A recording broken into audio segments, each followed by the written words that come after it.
Next point is the dynamic in bracket variable memory partitioning.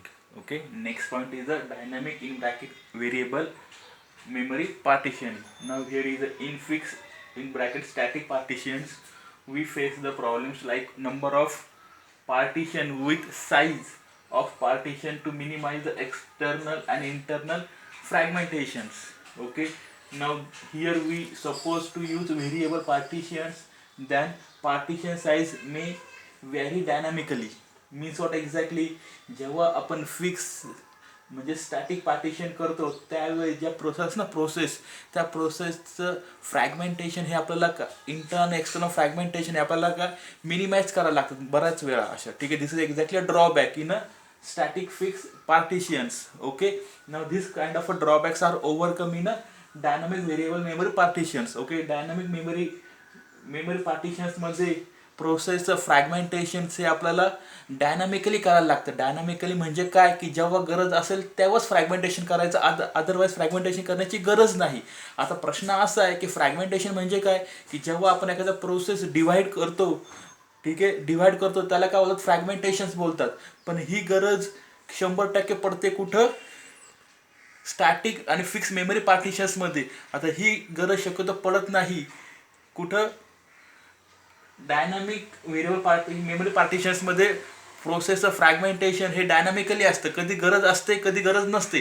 पण ही 100% गरज कुठं असते फ्रॅगमेंटेशन करण्याची, स्टॅटिक मेमरी पार्टिशन्समध्ये. आणि हा खूप मोठा ड्रॉबॅक आहे स्टॅटिक मेमरी पार्टिशनचा. तो ड्रॉबॅक काय झाला, ओव्हरकम झाला कुठं, डायनामिक व्हेरिएबल मेमरी पार्टिशन्समध्ये. इतर प्रोसेसचं फ्रॅगमेंटेशन हे कधी केलं जातं किंवा कधी केलं जात नाही, as per the requirement, depend on the conditions. Okay, now next thing is in this partitions the partition can vary in the number and size.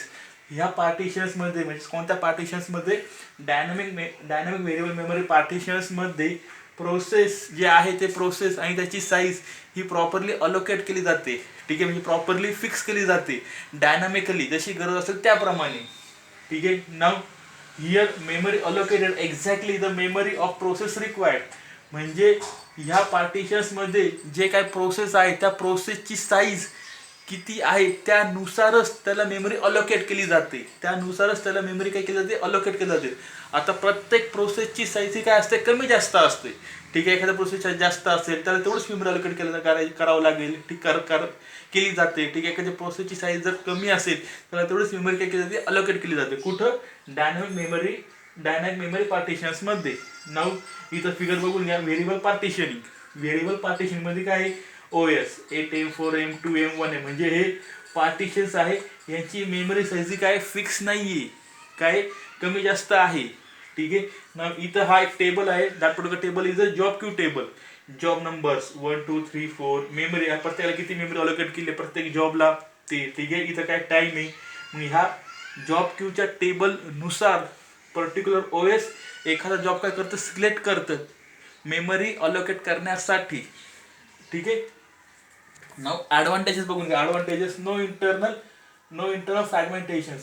जेव्हा आपण dynamic variable memory partitions use करतो that time we don't need a internal fragmentations. Okay, म्हणजे त्या प्रोसेसचे fragmentation करण्याची गरज नाही, ती process divide करण्याची गरज नाही. That kind of advantages are available in a dynamic variable memory partitions. Okay, second advantage is a more efficiently use of memory. In this partitions memory are maximum time are used. Okay, now this advantage is a suffers from external fragmentations.